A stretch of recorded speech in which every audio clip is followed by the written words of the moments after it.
Good. So, hello everyone. It is with great pleasure that I introduce you today to our presenter, Dr. Mamatha Bhat. Dr. Bhat is a hepatologist and a clinician scientist at the UHN's multi-organ transplant program and at the University of Toronto's Division of Gastroenterology. She graduated from medical school at McGill University and completed a residency in internal medicine and gastroenterology at the McGill University Health Center. She completed a master in experimental medicine as part of the Royal College Clinician Investigator Program, followed by a fellowship in transplant hepatology at the Mayo Clinic in Rochester. She subsequently completed a PhD in medical biophysics through a CIHR fellowship, and she has established a research program that uses a systems biology approach to liver disease and transplantation. Today, Dr. Bhat will present the role of the microbiome in donation and transplantation. Thank you, Dr. Bhat. Okay, thanks very much, Francois, for that kind introduction. So welcome everyone to today's webinar. So I'll be speaking to you about the microbiome in donation and transplantation, providing an overview of the intestinal microbiome and its potential role in transplantation and post-transplant complications. And I'll start off by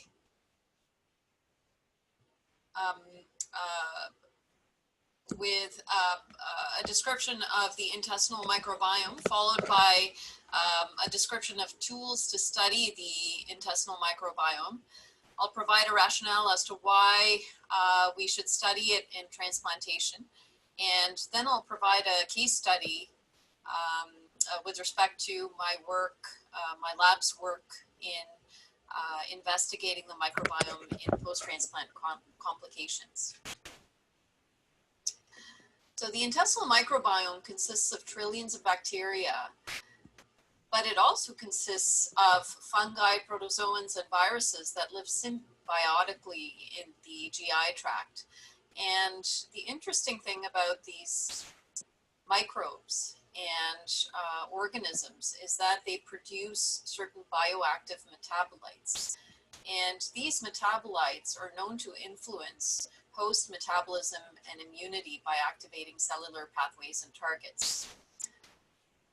So the role of the microbiome in specific processes, well, the microbiome is actually involved in several different processes, and it is quite underappreciated how much it does in terms of impacting our body's metabolism. So microbes, bacteria are involved in digestion, they're involved in sucrose degradation, fatty acid metabolism, amino acid metabolism, as well as de novo synthesis of essential vitamins. So vitamin K, particularly important in terms of coagulation, because vitamin K dependent synthesis of clotting factors occurs in the liver. Biotin, cobalamin, folates, nicotinic acid, pyridoxine, riboflavin, and thiamine. All of these are actually can be synthesized by the bacteria in the GI tract. Additionally, there is some role for detoxification.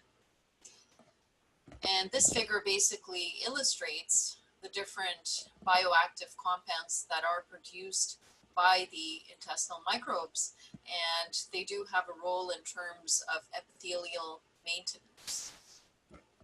So what is enteric dysbiosis? So maintaining the relative abundance of each component within the microbiome is actually critical to the host's health.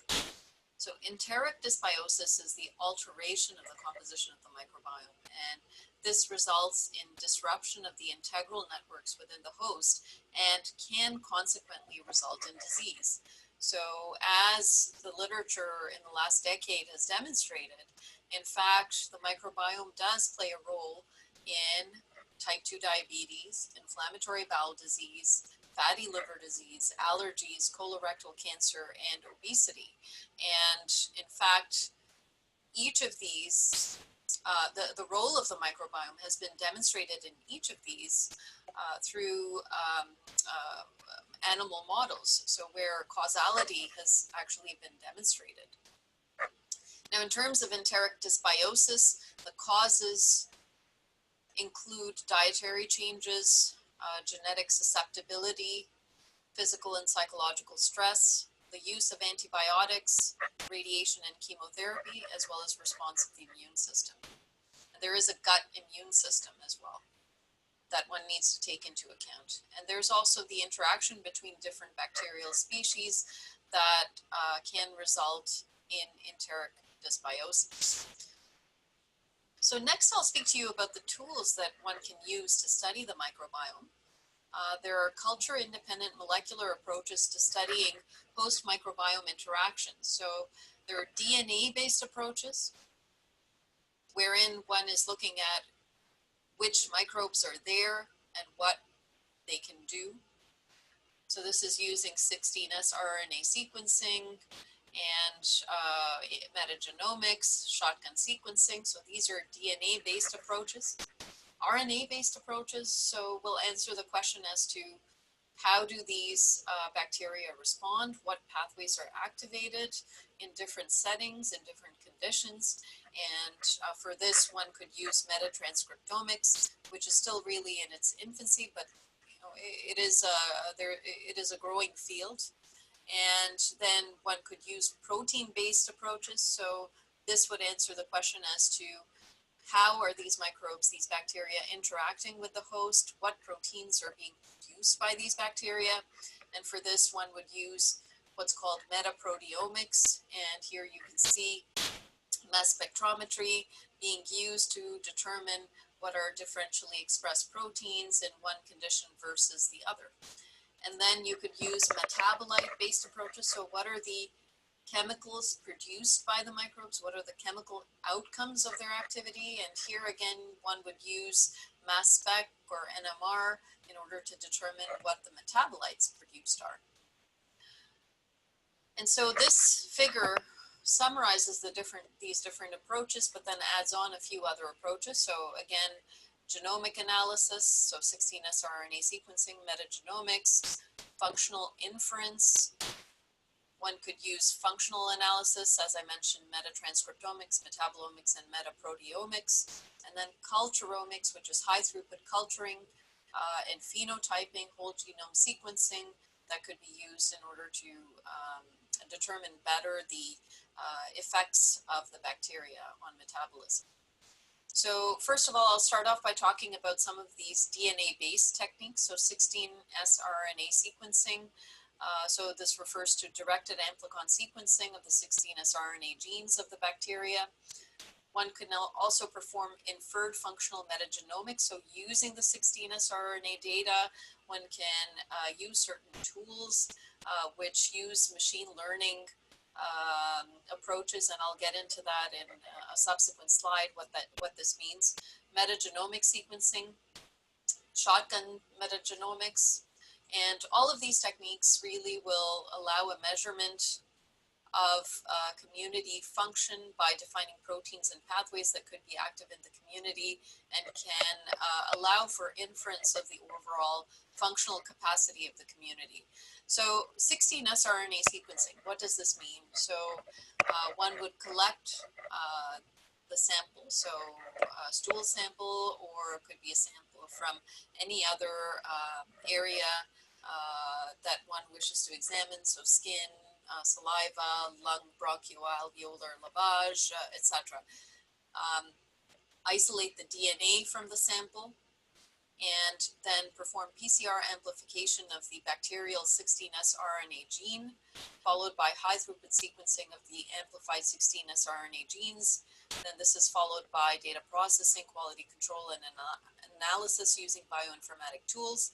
And then finally, determining, based on this data, one can then determine what are the kingdoms, phyla, class, order, family, represented species. Really would require further metagenomic sequencing, but can also be inferred using functional inferred functional metagenomics as well.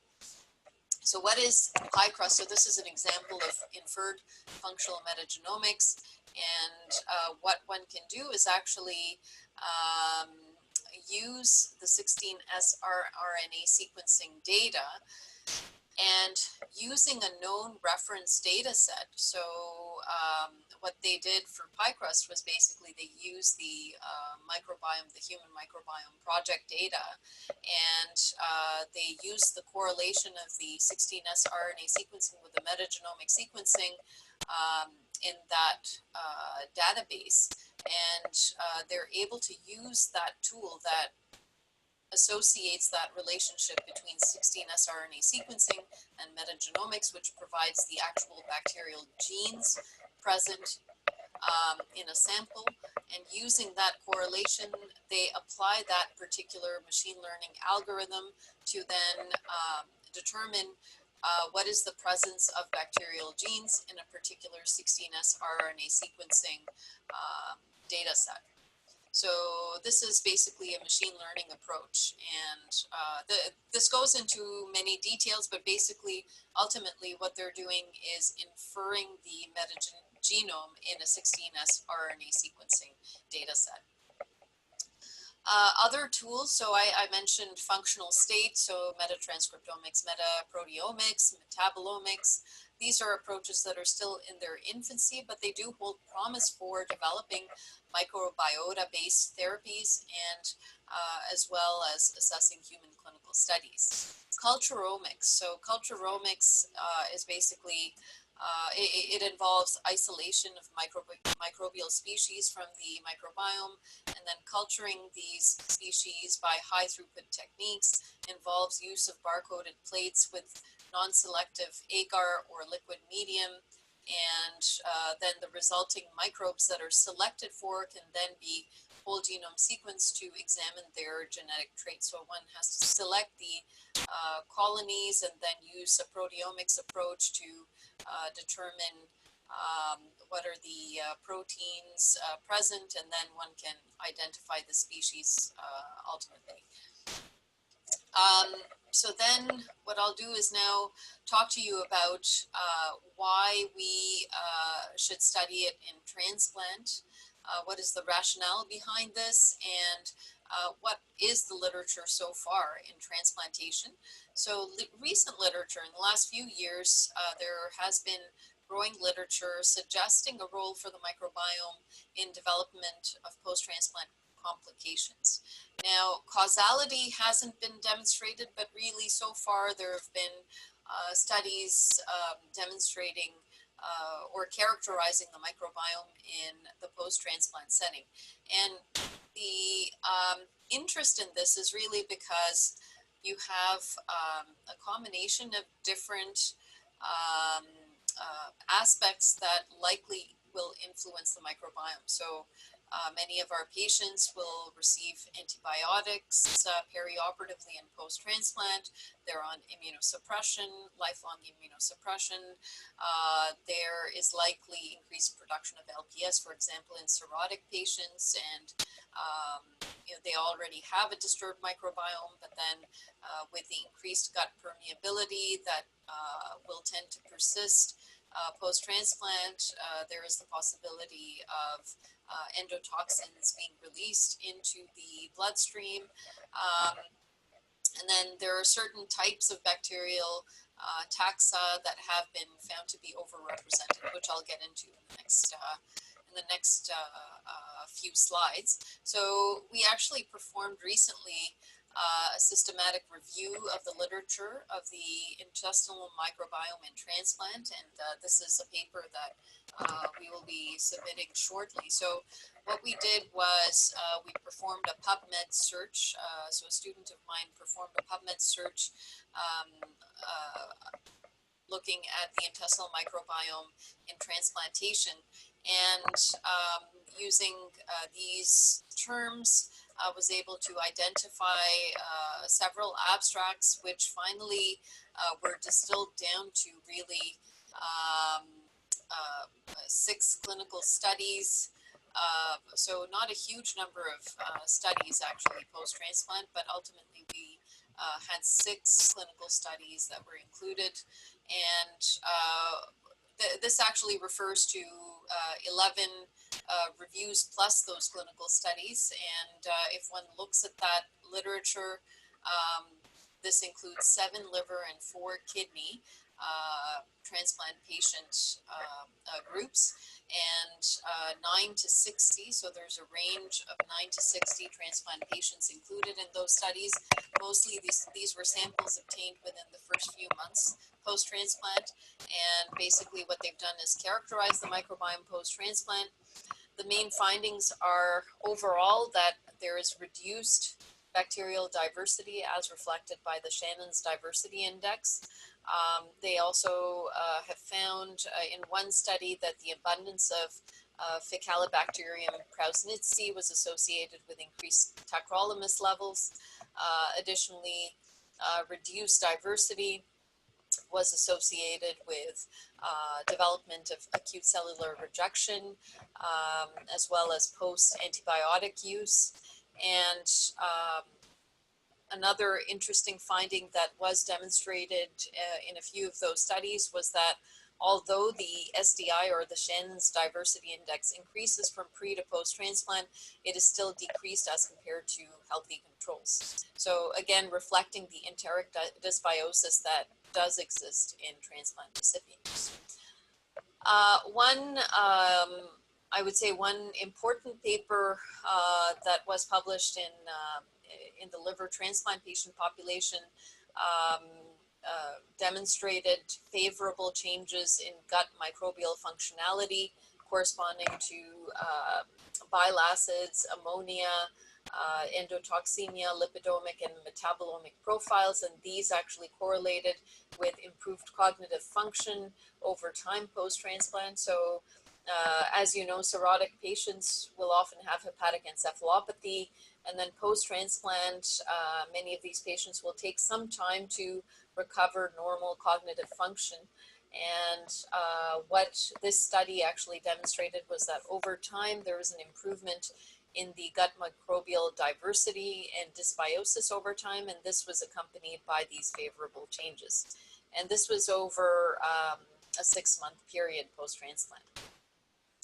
Now, finally, what I'll do is go into the work that my lab has produced in this area. So what we've done is investigate a specific post-transplant complication. So this will provide you a bit of a flavor for what we've been doing in my lab. So if we look at transplant recipients, particularly in liver transplantation, short-term survival has dramatically improved in the last 3 decades, but long-term survival hasn't, and it's particularly complicated by metabolic disease resulting in a higher rate of cardiovascular events and mortality, as well as a higher risk of cancer in the long term because of the decreased cancer sensing that is possible when someone is on immunosuppression. So herein you have a figure just illustrating the very high incidence of metabolic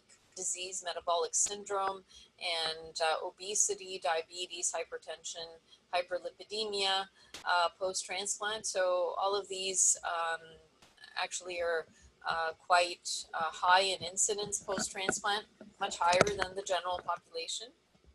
And this renders our patients at higher risk of not only cardiovascular events, but also cancers and infection, etc. So now I'll focus specifically on post-transplant diabetes. So there's a 9-fold risk of diabetes overall in transplant recipients as compared to age-matched controls.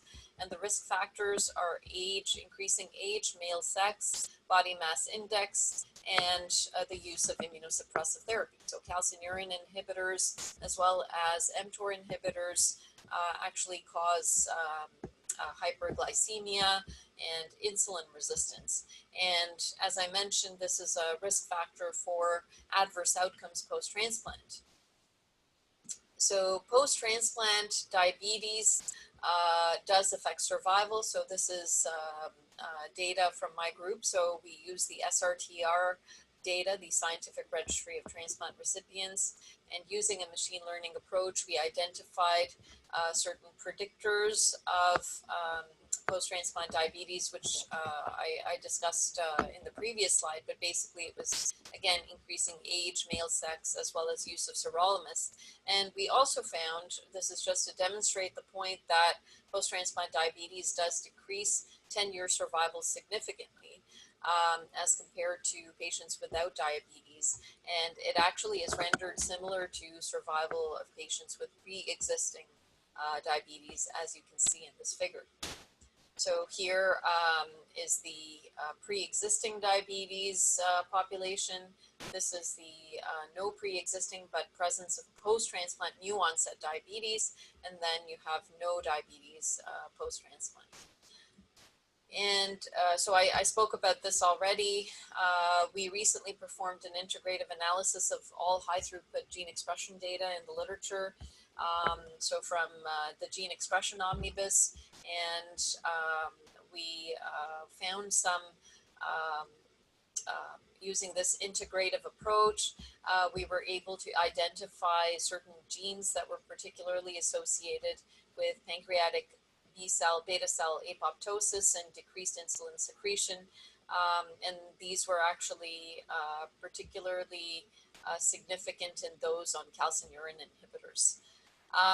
So now looking at the role of the microbiome in metabolic disease, so now I'll provide a rationale as to why we've been studying this in the setting post-transplant and looking at how this might contribute to the development of post-transplant diabetes. So if we look into the literature on metabolic disease and diabetes, there's a clear loss of intestinal microbial diversity in patients with diabetes. And there are certain parameters. So there's an elevated firmicutes to bacteroidetes ratio that is typical of diabetes and obesity. And it's also been demonstrated that transferring the microbiome from a diabetic mouse into a healthy mouse leads to transfer of phenotype. This is also analogous to the transferability of the obese phenotype when transferring the microbiome. Similarly, this has also been shown in NAFLD for fatty liver disease. So these are various papers that have demonstrated this association of enteric dysbiosis with development of these various metabolic disorders.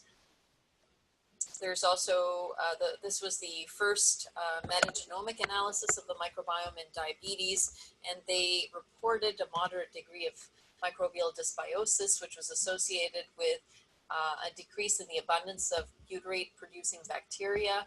So butyrate is actually protective for the gut barrier, the intestinal barrier, and decreases and maintains the permeability of the gut. Maintains the gut barrier function by increasing intestinal regeneration. And what they found was there's an increase in various opportunistic pathogens, particularly, and enrichment of certain microbial functions that affected oxidative stress as well. So enteric dysbiosis, why is this pertinent? As I was saying earlier, so when there's enteric dysbiosis, there is decreased production of butyrate and propionate, which decreases the health of the intestinal lining and ultimately will result in increased LPS in the circulation, as well as increasing this phenomenon, resulting in this phenomenon known as metabolic endotoxemia. So there's increased systemic inflammation, increased energy intake, and increased blood glucose. So this is another figure just emphasizing this point of how there's gut barrier dysfunction and these various other aspects of the systemic, the physiology. So with increased LPS, there's this metabolic endotoxemia resulting in increased systemic inflammation. and ultimately development of obesity, diabetes, and metabolic syndrome. So now I'll speak to you about our work, and all of this literature really provides a rationale as to why we decided to look into the effect of immunosuppression on the microbiome and how this might contribute to increased metabolic syndrome and post-transplant diabetes. So the main hypothesis was that immunosuppression results in changes to the microbiome after transplant, and that specific changes in the composition of the microbiome and the metagenome are correlated with increased risk of diabetes and other metabolic complications. So we started off with this animal study. So what we did was subject these Sprague Dawley rats, so 6-week-old Sprague Dawley rats, to different concentrations of immunosuppression, so tacrolimus, sirolimus, and placebo. So this was a 1-month exposure to these agents. And following the period of immunosuppression, we collected their microbiome and blood samples, and then performed gavage of Lactobacillus plantarum for 14 days, and then the mice were sacrificed. And these samples were again collected. So this was actually published in Scientific Reports over a year ago. What we demonstrated in this, first of all, was that these rats had significant hyperglycemia, and that this was reversed with probiotic treatment in the tacrolimus group, but not so much in the sirolimus group, so it was less efficient in the sirolimus group. And we found that there was decreased phylogenetic diversity, significantly so in the sirolimus group, and there were significant beta diversity distances between the baseline to after immunosuppression, meaning that there were significant changes longitudinally from baseline to immunosuppression in terms of the taxonomic composition. And then this trend was not observed for tacrolimus or the control group, but did suggest overall a greater change in community occurred after sirolimus exposure. Now, then we also then looked at specific taxa. So we found that certain taxa were depleted, including Roseburia, which is known to be beneficial, and these other taxa as well, following immunosuppression as compared to control by left-C analysis. And basically what this shows is that there's decreased presence of these particular taxa in the immunosuppression group. And then we then performed metagenomic analysis, and here we specifically focused on metabolic pathways, and we found that certain types of pathways were particularly enriched differentially in tacrolimus and sirolimus. So you can see various types of pathways involved in amino acid metabolism, fatty acid, and sucrose degradation. What we found overall, so I'll move on to the comparison of these pathways. So we found that anabolic pathways were enriched in control mice versus catabolic pathways in the immunosuppressed mice, and this was analogous to the microbiome in diabetes. So what you see here is that there is enrichment of the anabolic pathways in the control, whereas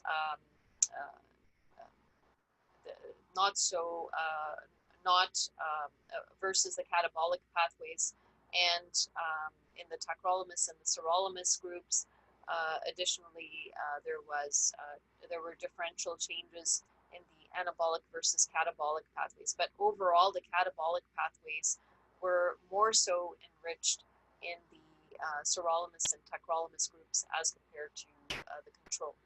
So finally, here what we have is a network analysis of our findings, and we found that sucrose degradation particularly was increased overall as a process, and starch degradation was decreased overall, and these were associated with particular species, and this is all using metagenomic sequencing. So then we proceeded to evaluating the microbiome in liver transplant recipients, and the idea was to evaluate the microbiome in patients post-liver transplantation, particularly focusing on the characterization of the microbiome associated with post-transplant diabetes and pre-existing diabetes. And what we wanted to do here was look at these samples using 16S RNA sequencing and metagenomic sequencing. And so what we did was we included patients listed for transplant, focusing on those patients ranked higher on the list and likely to be called soon for transplant. We excluded those patients listed for repeat liver transplant, listed for multi-organ or fulminant liver failure, and those who had had previous surgery on the GI tract or routinely used laxatives other than lactulose. We then proceeded to collecting samples from the consented patients and then provided them with a questionnaire designed to evaluate the factors that could influence the microbiome. We then also obtained data using this questionnaire on the use of antibiotics, prebiotics, etc., dietary habits. Routine protocols within our program were followed for management, and then additional details were also documented, including their ethnic background and, as I mentioned earlier, dietary habits. With respect to the stool, this was collected within 24 hours of clinic appointment. Patients were provided with a kit to collect the stool, and this had to be frozen and insulated with an ice pack, and then brought into the clinic appointment. This was then followed by DNA extraction from the fecal samples using a stool kit, so homogenization followed by DNA extraction, and then 16S RNA sequencing was performed as described previously, so by my collaborator, Dr. Gutman here at the University of Toronto. And we then collected also clinical and demographic characteristics, and then other clinical parameters, as well as outcomes, including metabolic complications and malignancy. So this was the clinical information on these patients. They were on average close to 60 years of age, mostly male, average BMI of 28. They were on CNIs, so calcineurin inhibitors. Etiology of liver disease was most often hepatitis C and alcoholic cirrhosis, although there were other etiologies as well represented, but these were the two most common. And then in terms of distribution, 33% were diabetic and 58% were non-diabetic. And these were the average fasting glucoses in the diabetics versus the non-diabetics. And the number isn't here, but basically there were 25 patients and 62 samples collected longitudinally at 3 months and 6 months post-transplant. So initially relative abundance analysis was performed on the 3 different disease status groups. And here we found certain changes, but nothing really striking in terms of real difference over time that was consistent. So by phylum at least. And then we looked at changes of certain species within the communities differing between diabetic status, and there was no overall clear clustering between these groups, unfortunately. So these are still small numbers. And then we did find some differences in species over time. So there were 34 species that actually did differ over time. So you can see here the different types of species that were determined using pie crust analysis. And you can see that there are certain changes over time that do occur in diabetic versus non-diabetic, and then new onset diabetes. But again, the numbers are a bit small to really make solid conclusions. We then looked at certain KEG genes. So these are basically gene functions represented, and there were some changes that were found over time. But again, this is still quite preliminary.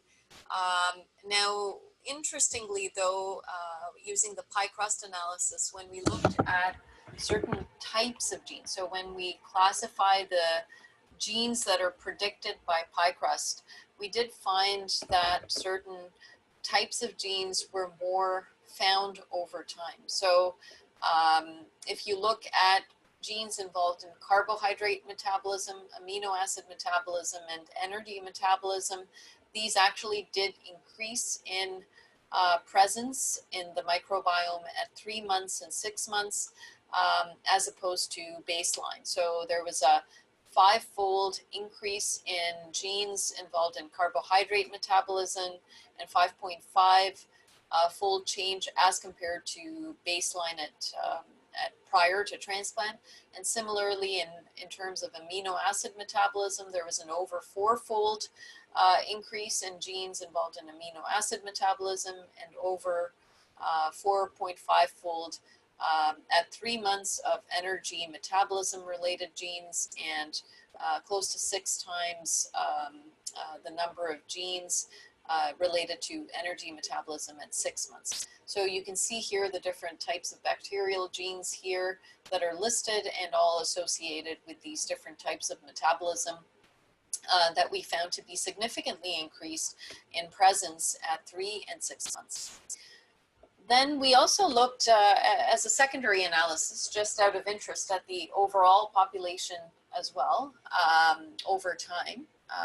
And we found that certain types of genes, bacterial genes that have been particularly associated with cancer, did increase in presence over time. So looking at, again,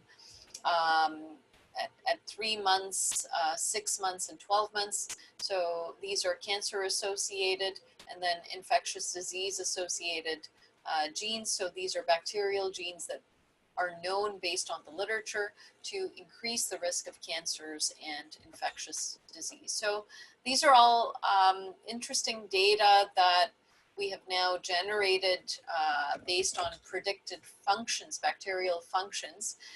Although we didn't find interesting differences at the taxonomic level and species level based on predictions, we did actually find some interesting changes longitudinally in terms of predicted genes in the microbiome that are associated with some of these very common post-transplant complications, so including metabolic disease, cancer, and infectious disease. So we're continuing to collect and analyze samples and collaborating with other centers to increase this patient population size, because I think there are some interesting pilot results that deserve further evaluation in a larger cohort of patients. So in summary, the take-home messages are that the microbiome actually plays an important role in influencing host metabolism and immunity, and we should really bear in mind that this microbiome produces bioactive metabolites that help in various ways in terms of maintenance of health. There are various tools that one can use to study the microbiome, including DNA-based tools, so 16 sRNA sequencing, metagenomic sequencing, and shotgun sequencing. And then the more functional tools that are now emerging, such as metatranscriptomics, metaproteomics, and metabolomics. Enteric dysbiosis has been shown to be associated with diseases in the general population, including type 2 diabetes, inflammatory bowel disease, allergies, colorectal cancer. So it's really worth investigating the microbiome in the transplant population, especially given that our patients are on immunosuppression and receive antibiotics, and certainly there's dynamics in that microbiome that likely have a contributory role to disease post-transplant. So the IM very likely plays a role in post-transplant complications. There is, based on the literature to date, there is decreased bacterial diversity post-transplant, although this likely improves over time, but does not normalize to a state comparable to the general healthy population. And I think further studies are really needed, including establishing causality, which we have not yet really established in transplant. And we really need to, in the clinical setting, look at the effect of pre and probiotics on microbial health and the effect on post-transplant complications, as well certain cases of patients who have had C. difficile have been reported to respond to fecal microbiota transplantation. So I think all of this is interesting and in need of further study. Now, finally, I'd like to acknowledge my lab members who have significantly played a role in the generation of the data from our lab. Also, our clinical coordinators here who have been instrumental in helping to collect these samples and consenting our patients. And I'd also like to thank my collaborators, acknowledge my collaborators at the University of Toronto, as well as collaborators at Columbia University and Mayo Clinic. And these have been my funding sources, so particularly the CDTRP with respect to the project that I presented to you. So I'd like to acknowledge the CDTRP's funding, as well as my other funding sources over the last year. Thank you very much for your attention, and I'm now welcome to ask any questions. I'm happy to address any questions. Thank you.